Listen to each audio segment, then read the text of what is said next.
So I've just been writing religiously on this one book for the last 3 years of my life. And it's been fun and frustrating and exciting and liberating. And it's finally in the world, which is the best part. It's like a dream come true.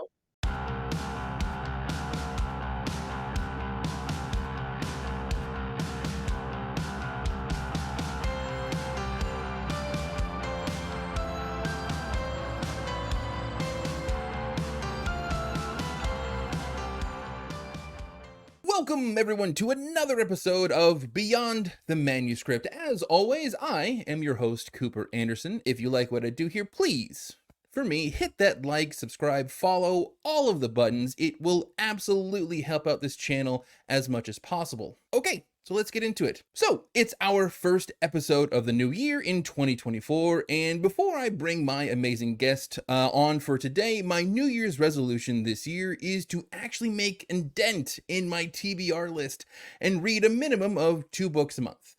After which, of course, my TBR list will double in size with new books, thus continuing this many-headed hydra that is being a reader. But I want to know what your reading/writing goals for 2024 are, so let me know down in the comments below. Today, my guest is an avid writer, daydreamer, adventurer. When she isn't lounging with her boyfriend and her cat Rusty, she is in the woods playing Dungeons and Dragons or cosplaying.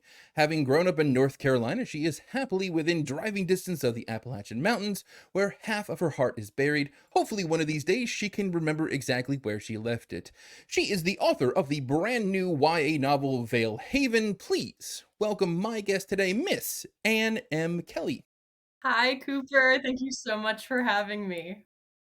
Oh, it's exciting. I'm always super excited to have brand new authors on the show and promoting books. It's why I do this here. So, to kind of kick things off here, please tell us all about Vale Haven. How did it get to be? What started it? Tell me about it. Oh, well, of course. Well, I guess I should tell you a little bit about it. Vale Haven is a YA paranormal mystery that takes place in a small mountain town where everyone has powers and cryptids roam the streets. The main character, Ash, is pseudo-omniscient, meaning that she can see everything happening in the present, except when her best friend dies. When everyone she trusts lies to her about the tragedy, Ash begins pulling the threads that hold Valehaven together in hopes of discovering the truth. But in a place where knowledge is more dangerous than the cryptid stalking her, will the secrets Ash unearths be enough to save her friends? Ooh, awesome. Great. Yeah. Yes. Yeah, so we have had a couple of guests on here before who talk about cryptids, and it's one of those very kind of like passionate fan base that seems silly from the outside, but once you get into it, it's really, really fun just to kind of look around. So one of my questions with this is, do you have a favorite cryptid? Of course. Being a part of the cryptid lovers or cryptid zoology, it's an amazing niche to be in. And to be a part of and to just know so many cryptids. It's one of those things that's like super nerdy, like you said. It's kind of silly, but once you're on the inside, it's it's almost like a science. Like it's truly a fandom in ways. And my favorite cryptid is Mothman. Oh yeah, of course. Classic ones. I recently just discovered a brand new one, I think, of I don't think it's a full encrypted. I think it's just a cryptid part of cryptozoology, but it's called a snoth. And it's a mixture between a snail and a moth, where it has the shell of a snail on its back, but its body, instead of Oh it wow. being slimy, is like pink and fuzzy. And I'm like, that's Oh, adorable. It's the most that adorable is thing adorable. ever. I love that. Oh my gosh, maybe he'll make an appearance in Valehaven in the next book. You never know. It'll be like the pet rock version of cryptids. It's like, oh, get your snoth available at Target Right. or wherever. Yes. Yes. That's amazing. He'll be like pigeons, they're everywhere. Yeah, exactly. All right, and so I'm really curious about this book here. Can you tell me, like, what is the genesis of this book? How did it get started? How did it come to be? Tell me all about it. Yeah, so I originally came up with the idea for Valehaven in 2015, right when I got out of high school and was starting college. And it was really just a way for me to cope with being out of the house for the first time and being in this strange kind of overwhelming place, meeting all of these lovely new people, and dealing with the fallout of a really strong friendship that I had in high school that just didn't pan out at the end. So, one of the themes of Valehaven is grief and dealing with loss. And the way that Valehaven sort of came about was, again, me coping with like all of these really like heavy things happening in my life all at once. So I the way I work is I create little fantasy worlds based on the people and the places around me. And that at the time was Valehaven, which is really fun. Looking back, the first concept of Valehaven is so different than what it is now in its published state. The way that I actually write, because I have ADHD, my brain is just a mess. I'm all over the place. So my writing process might seem unconventional, or I've even been called crazy before. But the way that I have always coached people in revisions and developmental work is to just write the scenes that you're most excited about first. Don't feel pressure to write in order. And so that's exactly what I do. I write a bunch of scenes out of order. And then eventually I have enough of them where I can sort of put them in a cohesive order, right? And then I just connect the dots by filling in everything else in between. And that's just the first draft. After that, I the best way that I do it is I pull up the document that I've already written and I pull up a blank document and I literally write the entire book over again from scratch. And that allows me to not only come up with better phrases, better words, but to allow the words to just flow. You know, you're not going to be structured to one draft, to one scene exactly how it is. And it's the best form of revisions in my experience. It's definitely tedious, but I'm the kind of person who is okay with being tedious. Like, I love being really detailed about a piece of work, you know, including all the foreshadowing, all of the elements that really make people fall in love with fiction. Nice.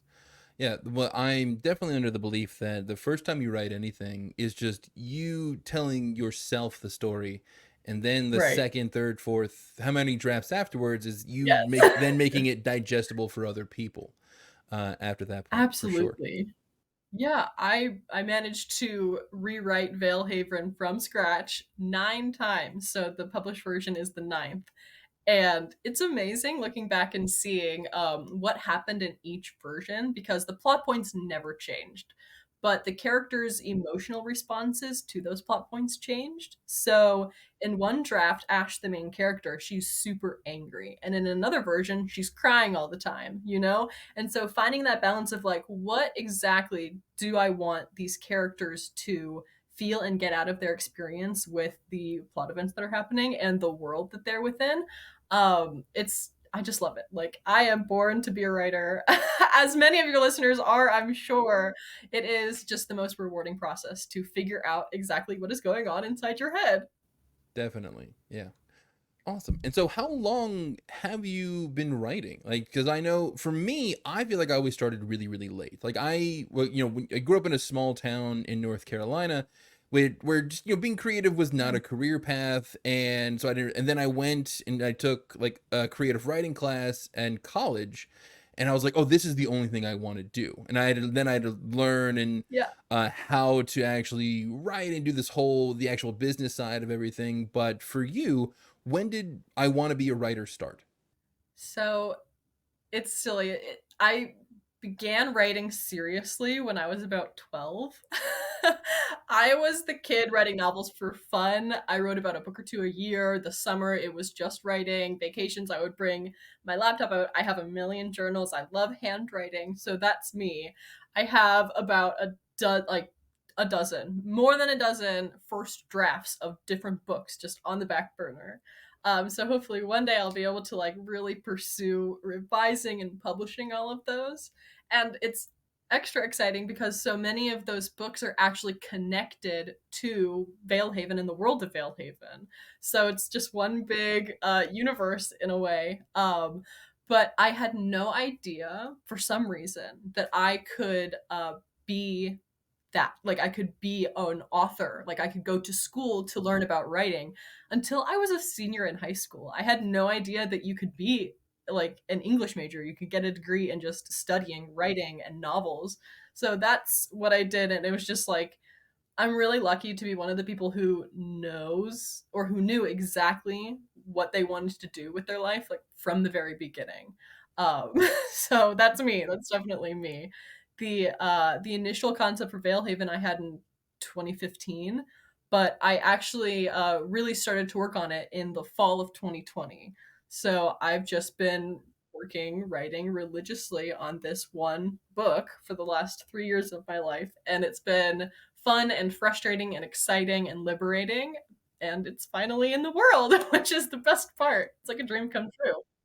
Yeah. Absolutely. The yeah, like I said, the concept of having a career in something creative like writing Yeah, is such a foreign concept where like even it is. though logically you're like of course somebody makes money doing this, like libraries wouldn't exist or bookstores wouldn't exist without having writers doing their job, but there's such a disconnect to where like there's no way people actually get money for 26 letters and a handful of punctuation. Like that doesn't happen, but it does. It happens all the time.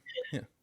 Yeah, absolutely. That's such a good way to put it because thinking about it, and I feel so silly. Like, obviously, this was the decision, like, all along. Like, you were going to get a degree, you're going to be a writer, you know? But then pursuing it traditionally, yeah, it didn't come until like the doorway was there. I was like, oh, maybe I'll do like something with, all of these different sciences. I'm not very good at math, but I come from a family of extremely math oriented, very smart lawyers, all the teachers, all of that stuff.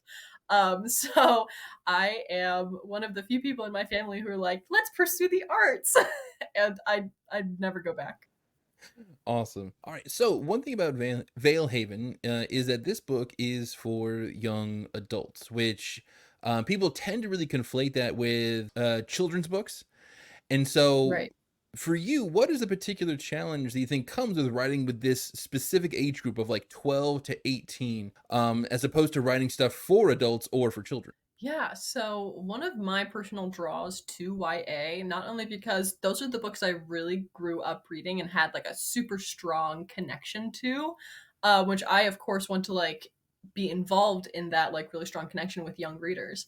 But it's the idea that the biggest challenge is that the genre age group starts at 12 and goes all the way up to high school age.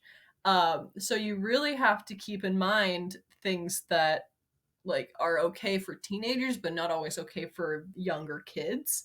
The first thing that comes to mind when I am writing a story is the characters. Like characterization is extremely important for me, and I base a lot of my characters on people that I know in real life, and then of course like fictionalize them from there. But I want to make my world and my characters so real, and there's so many real world things that happen in high school that are very much adult themed when it comes to literature or media, stuff like drug use and sex, that sort of thing. And I'm not saying that I ever partook in those things or my friends ever did, but you see it on media, you see it in shows and stuff, and you hear about it from friends of friends, and you're like, yeah, like that's a realistic thing that certain kinds of characters would do. But of course, you can't write about that in YA, and personally I wouldn't really want to write about like the intense version of that stuff that you see in new new what is it called, new adult, yeah, the new adult genre and the yeah, the new adult category and the adult category. But because YA sort of has those boundaries, it keeps me on my toes, especially when it comes to writing the horror aspect of things, because you can't be too gory, you can't be too dark, because I don't set out to traumatize children, I'm not out here trying to write it, okay, but having like not a watered down version but just a version for younger readers. It's really important to me because a lot of the times I think that people think of teenagers as kids, as children, and as people who don't really have, I don't know, like an emotional maturity about them. But teenagers are dealing with a lot of stuff. They are people too. You know, I feel like a lot of the times people, writers, readers and such, they will sort of look down on the YA audience age group. And I take that sort of as a challenge of like, yeah, I can do this. We can actually write teenagers that feel like teenagers and we aren't going to belittle them. So that's my aim. That's my goal. Good. And I think you're right, where a lot of times what happens, not even just in the world of fiction, but just in the real world, where Yeah. society will kind of pressure teenagers to act more mature than real world adults while simultaneously saying you are too young for adult responsibility, right? It's like, we, Yeah. we expect you to follow all of the rules of the road with a provisional license, but you can't drive past 9 o'clock at night. And I think this is where a lot of frustration comes, is where they're in this kind of limbo where they're not kids anymore, but they're not full adults. And then what I think is even harder is that as soon as they hit that 18th birthday, they are expected to be fully emotionally mature members of society. And if they're not, as if in case they haven't had like the nicest upbringing, they're then hit with reality so much harder than as what is possibly necessary. Yeah, oh, absolutely, I do. Yeah, I 100% agree with all of that, not just because it's something, like, I personally lived through, but just it's something that, like, you almost have to be aware as a young person, as an author, as a human being. Um, like, teenagers are extremely thoughtful, they are emotionally intelligent, they're decision makers, and they go through a lot. Like, most teenagers that I've known, including myself, they're, shouldering the burden of a lot of unkind situations or even trauma. It's like people joke about like going to therapy and how it all goes back to childhood, but it does, right? So more often than not, I feel like people will write about young people in tropes that like belittle them. And so because characterization is the foundation of your story, nobody likes reading about annoying characters who react childishly and make poor decisions and all of those stuff that you see in movie and that you read in a lot of YA books and popular YA books because they're just young and they don't know any better. But I try really hard to write my characters like real people, so that annoyance doesn't come through. Absolutely. And I think that's what people want or expect, like, because otherwise, if you don't have those realistic reactions to situations, where it, regardless of age group even, it kind Yeah, of turns that character then into just like a poorly written, like, a straw man argument, to where right. like, okay, this is clearly someone's opinion of what an old person would do in the situation, while ignoring a reality or any kind of real world experience that they have with this particular age person. And so it's kind of, and then when people either of that demographic or know people of that demographic, and they see like the disconnect or just the Yeah, incorrect portrayal of them, people check out on stories at that. And so absolutely. Yeah, yeah.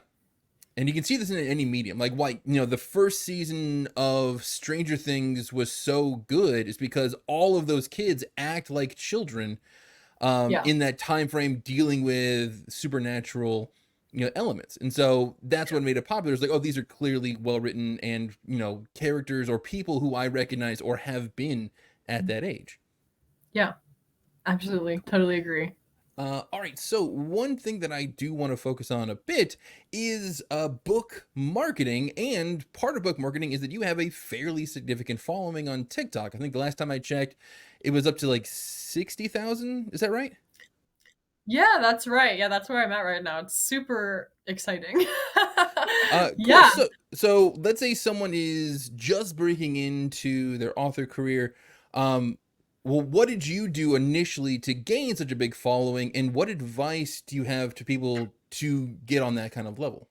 it's going to be really annoying to hear, but I just got super lucky with the algorithm on TikTok. I posted my first Veilhaven TikTok when Book Talk was trending and really popular back in 2020 or 2021, and something about that video got 25,000 views just instantly. And to me, that was like going viral. I was like, oh my God, I took that as my sign to keep going, that like I need to pursue Veilhaven because I was working on two books at the time. My book series Predestination, which is a sci-fi uh, space opera, and Veilhaven, and I was really like trying to figure out like what should I do, and then TikTok, basically the audience decided for me, and here I am. But other than luck, I'm just actively aware. I'm paying attention to trends, trending sounds, videos that inspire me or feel close to my market.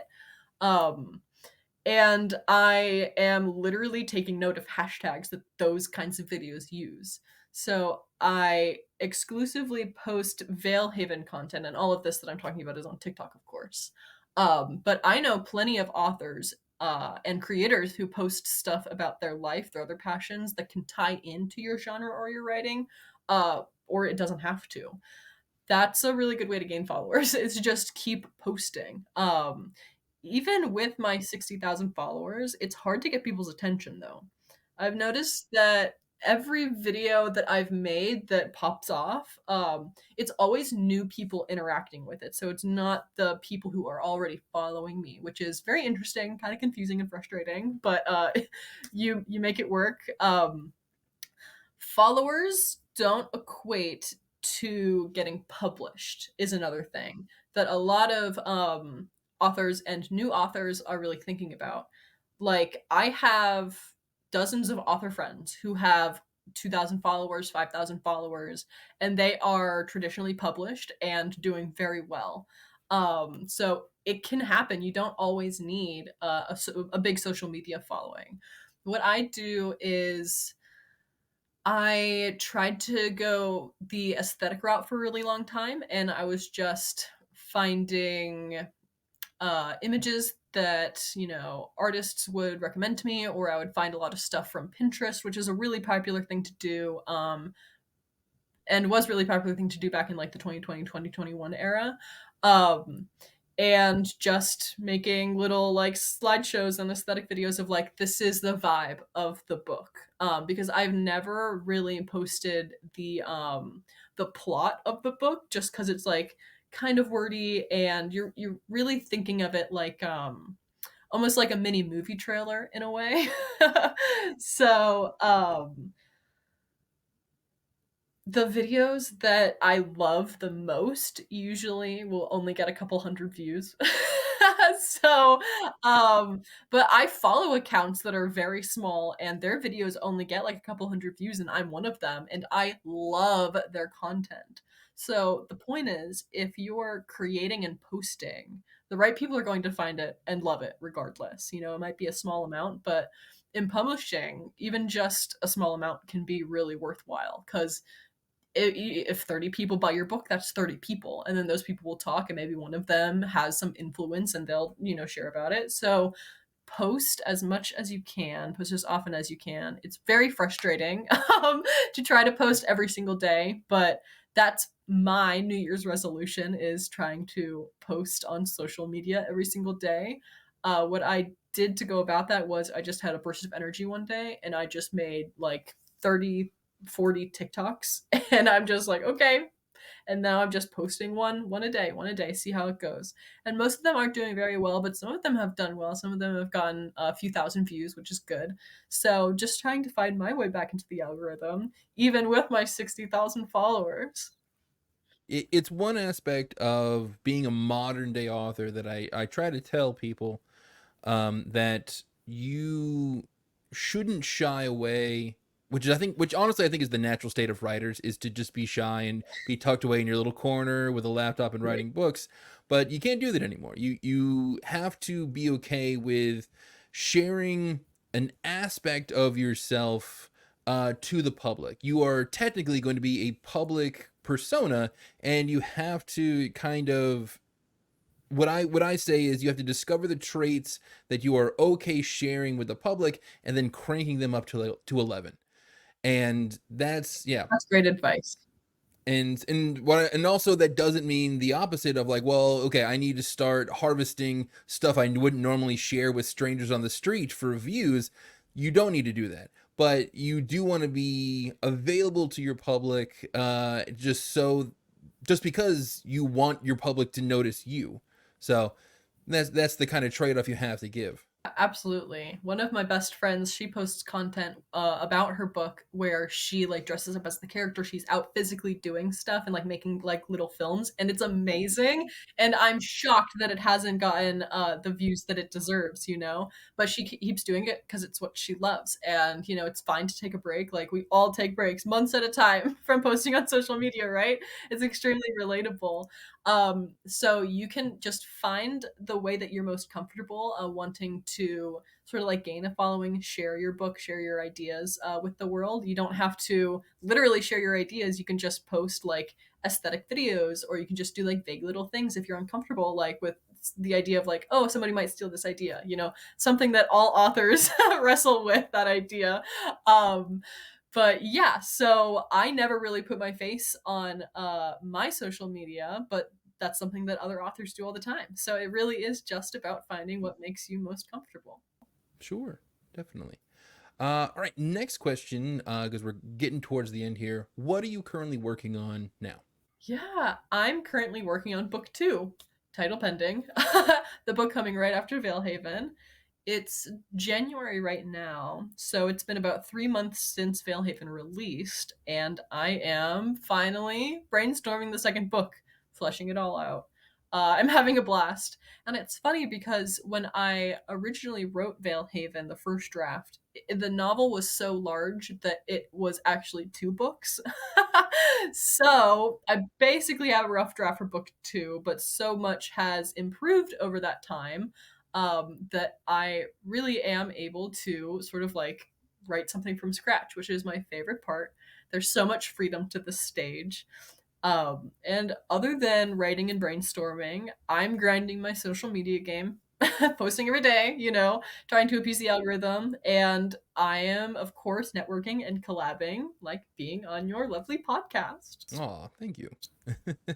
Just going back to when you're doing that zero draft or first draft or whatever you want to call it, isn't it, because I get this all the time, isn't it so frustrating to write something and then be like, why isn't this perfect the first time? Why do I have to go back and edit this? Can I just not send this off to my agent or put it on Amazon and then just collect my wheelbarrows full of money? That's like the most frustrating part, I think. But Yes. like, what I tell a lot of people, if they're, especially if they're just starting off, that you have to enjoy writing, and then you have to learn to enjoy editing and learning how to take criticism and all Right. the aspects that come with editing, Yes. as well. Yeah, absolutely. I have always gotten strange looks because I love editing. I love revising. I love it. It's like it's torture, I guess, but there's just something about it that I find very magical. And when it comes to writing that first draft and it's terrible, I have done so much self work to try to overcome that idea.